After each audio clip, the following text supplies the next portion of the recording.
Let's go ahead and welcome Kevyn Barger back into the stage.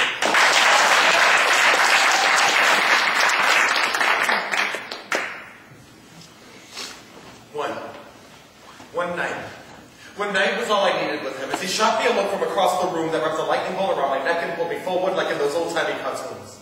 He breathed a smile and kissed me, and suddenly I'm wrapped up in fantasy, and I don't know if it was the beer or the moonlight, but whatever it is that makes me me left my body, allowing room for a carnal animal to take over.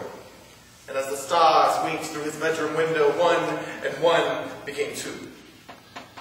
2 days later, he says, I probably should have told you this sooner, but my ex was HIV positive, and seeing the look of shock in my eyes, he assures me that he's negative and that they were extremely careful. But my right shoulder angel and my left shoulder devil have been replaced by fear and guilt, and I have to wonder how careful they could have been when I don't even know his middle name. But as we played on the fairground of hormones, we didn't even use a fucking condom. But I file all this into shit that I will deal with later. Assure him that I'm negative too, and that as long as he knows he's clean, I don't have a problem.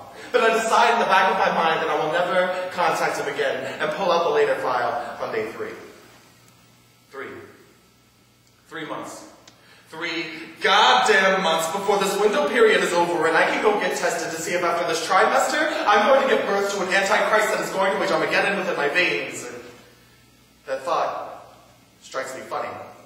Because I'm not even Christian, but right now I'm praying to whatever God that will listen as my world devolves into cliches. Clocks tick backward, footsteps become heavier, and I begin meditation to cleanse my mind of the fear.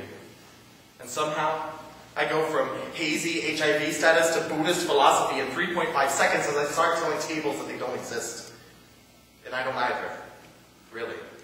Because we're all just the sum of our parts, and those parts are some of theirs, and so on, and so forth, until eventually everything devolves into a huge pile of nothingness, and then I decide that since walls don't exist, I should be able to move through them. Become a superhero. HIV man. High V's all around. But I'm not a superhero. Just a sun scared shitless, and a simple symbol used for addition will become my own personal. And finally, the clocks begin ticking again. And I make an appointment at the clinic, sit in a sterilized room, cut the nurse's lecture on safe sex short, and become more afraid of a needle than I have been since I was 4. 4 hours later. The results are in, and the countdown begins. 5, 4, 3, 2.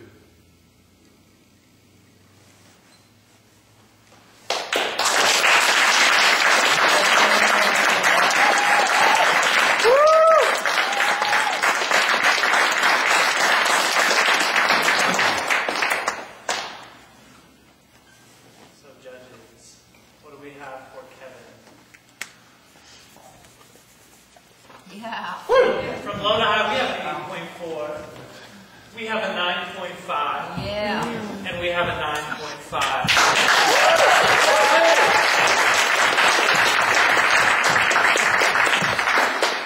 So if you're friends with anyone who left early, go ahead and shame and guilt them for what they did. Second round on 5. 27.4. A 27.4.